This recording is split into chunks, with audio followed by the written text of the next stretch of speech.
नमस्कार दोस्तों, कैसे हैं आप? होप सभी अच्छे होंगे। The college coach YouTube channel पर आपका फिर से स्वागत है। आज के इस वीडियो के माध्यम से फिर से मैं आपके साथ एक और बहुत ही महत्वपूर्ण जानकारी शेयर करने वाला हूं, जो कि मध्य प्रदेश में होने वाली एमपीडीटी काउंसलिंग से जुड़ी हुई है। ये जानकारी हर एक स्टूडेंट को जानना चाहिए, क्योंकि इस जानकारी के माध्यम से आप आने वाली काउंसलिंग को अच्छे से समझ पाएंगे। काउंसलिंग में भाग लेके प्रॉपर तरीके से काउंसलिंग करके अपने लिए एक अच्छे कॉलेज का सिलेक्शन कर पाएंगे। आज के इस वीडियो में हम डिटेल में बात करेंगे एमपीडीटी काउंसलिंग में सीटों के विभाजन के बारे में। मतलब कोर्सेज वाइज, जैसे कि BTech, B pharm, lateral entry, MBA, जितने भी पीजी कोर्सेज हैं, कोर्सेज वाइज किसको कितनी परसेंट सीटें हैं। जैसे अगर आप एमपी से हैं, आपके पास एमपी डोमिसाइल सर्टिफिकेट है, तो आप लोगों के लिए कितनी परसेंट सीटें रहने वाली हैं। इसके अलावा अगर आप किसी अदर स्टेट से हैं, एमपी में आके इस काउंसलिंग में भाग लेके बीटेक, बी फार्म, जिस भी कोर्स में एडमिशन लेना चाह रहे हैं, तो आप लोगों के लिए कितनी परसेंट सीटें हैं गवर्नमेंट कॉलेज में, प्राइवेट कॉलेज में।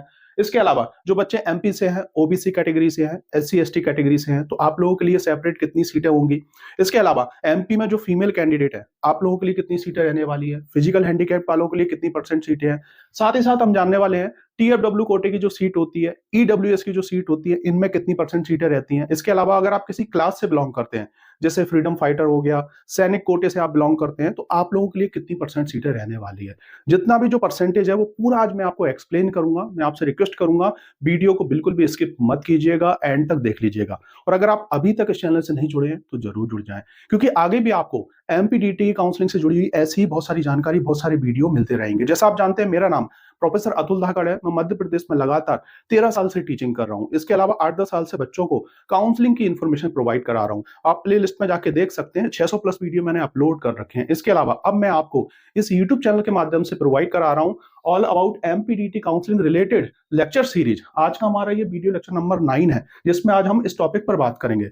इसके अलावा 8 वीडियो मैंने अपलोड कर रखे हैं, सेपरेट प्लेलिस्ट बना रखी है। जब आप एमपीडीटी काउंसलिंग के लिए ऑनलाइन इसकी वेबसाइट पे जाते हैं, और जब से पहली जो स्टेप है जिसका नाम है रजिस्ट्रेशन, तो रजिस्ट्रेशन प्रोसेस जब आप करेंगे तो उसमें आपको 5-6 फॉर्म फिल करना होते हैं। उसमें बच्चे बहुत सारी मिस्टेक करते हैं। जैसे पहला फॉर्म होगा आपका पर्सनल डिटेल को लेके, दूसरा फॉर्म होगा आपका सर्टिफिकेशन डिटेल को लेके, जिसके अंदर जैसे आपको एमपी डोमिसाइल का जो सर्टिफिकेट है वो नंबर डालना होता है, सर्टिफिकेट अपलोड करना होता है। और जब आप सर्टिफिकेट अपलोड करते हैं तो वो नियरेस्ट हेल्प सेंटर पे जाता है वेरिफिकेशन पर्पस के लिए। इसके अलावा अगर आप जैसे थर्ड फॉर्म को फिल करेंगे तो उसमें आपके 10th क्लास की डिटेल, 12th क्लास की डिटेल जाती है। इसके अलावा आपको कुछ डॉक्यूमेंट्स भी अपलोड करना होते हैं। तो सेपरेट मैंने जो है 8 वीडियो अपलोड कर रखे हैं, जाके उनको देख लें, प्रॉपर तरीके से चीजों को समझ लें, और डेफिनेटली फिर काउंसलिंग में पार्टिसिपेट करके अपने लिए एक अच्छे कॉलेज का सिलेक्शन कर लें। अगर आपके मन में कुछ भी क्वेश्चंस हैं, ये हमारा कॉन्टैक्ट नंबर है, इस पे आप हमें मैसेज छोड़ दीजिएगा, आपको रिप्लाई मिल जाएगा। इसके अलावा हम लोग हर साल लिमिटेड बच्चों की बहुत ही कम चार्जेस के साथ पेड काउंसलिंग भी करते हैं। तो उसके रिगार्डिंग भी अगर आप जानना चाह रहे हैं तो सेम नंबर पे जो है आप मुझे व्हाट्सएप पर मैसेज छोड़ दीजिएगा या कॉल कर लीजिएगा।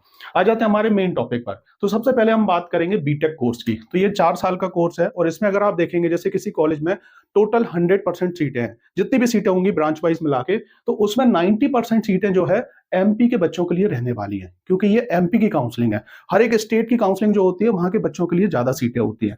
तो सेम 90% सीटें जो है एमपी के बच्चों के लिए रहेंगी, और उसके लिए जो है आपके पास मध्य प्रदेश का जो मूल निवासी प्रमाण पत्र है वो होना चाहिए। ये कंपलसरी है। अगर आप एमपी से हैं और ये सर्टिफिकेट अगर आपके पास नहीं है, तो डेफिनेटली आप 5% कैटेगरी के अंतर्गत आएंगे। इस चीज का आप नोट कर लें। इसके अलावा 5% सीटें जो है एनआरआई सीट होंगी, और इसके साथ साथ जो है 5% सीटें ऑल इंडिया सीट होती है, जो कि अदर स्टेट के बच्चे जो है ले सकते हैं इसमें। अब देखिए, गवर्नमेंट कॉलेज में स्ट्रिक्ट रूल होता है कि आप लोगों के लिए 5% सीटें रहेंगी, लेकिन प्राइवेट कॉलेज में अगर सीट खाली रहती है, जैसे टॉप के प्राइवेट कॉलेज रहेंगे, तो वहां पे तो सेम कंडीशन रहने वाली है, वो ऑलमोस्ट फुल चलते हैं। और बाकी जो प्राइवेट कॉलेज है, तो वहां पे सीट खाली होगी, तो ऑब्वियसली जो है वो लोग आपको सीट दे देंगे। ये अदर स्टेट के जो बच्चे हैं उन लोगों के लिए मैं बता रहा हूँ। बाकी गवर्नमेंट कॉलेज में आपका ये स्ट्रिक्ट रूल रहने वाला है। और यहाँ पे अगर हम बात करें, जैसे कि एक कॉलेज है, गवर्नमेंट कॉलेज है, यूआईटी आरजीपीवी शिवपुरी में ये कॉलेज है। तो यहाँ पर अगर आप देखोगे तो यहाँ पर 85% सीटें एमपी के बच्चों के लिए, 5% सीटें एनआरआई कोटा, इसके अलावा 5% सीटें जो है अदर स्टेट के बच्चों के लिए रहेंगी, और इसमें 5% सीटें एनटीपीसी के जो कर्मचारी हैं उन लोगों के लिए रहने वाली है। तो यहाँ पर जो है ये सेपरेट इसमें कर दिया है। अब हम बात करने वाले हैं बी फार्म कोर्स की, जो कि 4 साल का ये टेक्निकल कोर्स है, और इसमें भी सेम क्राइटेरिया रहने वाला है। मतलब 90% सीटें जो है एमपी के बच्चों के लिए रहेंगी। इसके अलावा 5% सीटें एनआरआई होंगी, और 5% सीटें जो है ऑल इंडिया लेवल पर रहेंगी, मतलब अदर स्टेट के बच्चों के लिए रहने वाली हैं। तो टोटल ये 100 सीट है, यहाँ पे भी 100 सीट है।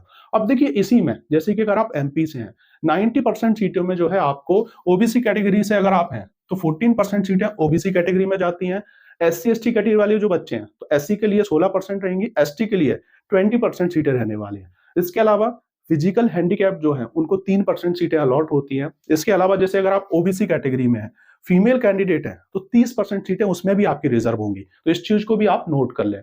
ये एमपी के बच्चों के लिए, क्योंकि आपको एमपी के जो भी सर्टिफिकेशंस हैं वो सब लगेंगे। अगर आप जैसे ओबीसी कैटेगरी से हैं तो ऑब्वियसली यहाँ का जो है आपको कैटेगरी सर्टिफिकेट लगने वाला है, उसका नंबर डलेगा, वो सर्टिफिकेट आपको अपलोड होगा।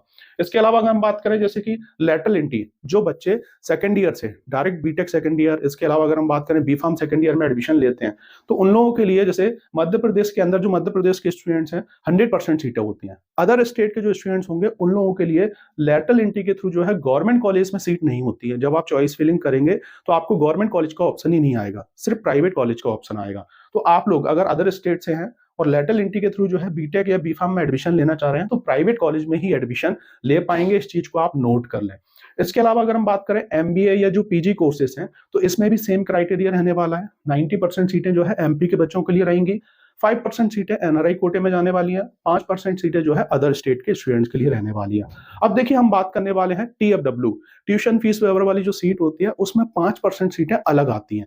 ये जो 100% सीटें हैं इसके अलावा भी जो है 5% सीट दी जाती है, और ये सिर्फ एमपी वाले बच्चे ले सकते हैं क्योंकि इसमें इनकम सर्टिफिकेट लगने वाला है। इसके अलावा आपको एमपी डोमिसाइल सर्टिफिकेट भी लगेगा। साथ ही साथ ईडब्ल्यूएस की अगर हम बात करें तो ये जनरल कैटेगरी वाले बच्चों के लिए होती है, तो इसमें 10% सीटें अलग आती हैं। ये जो 100% सीटें हैं, ये जो 5% सीटें हैं, इसके अलावा भी जो है 10% सीटें होती है।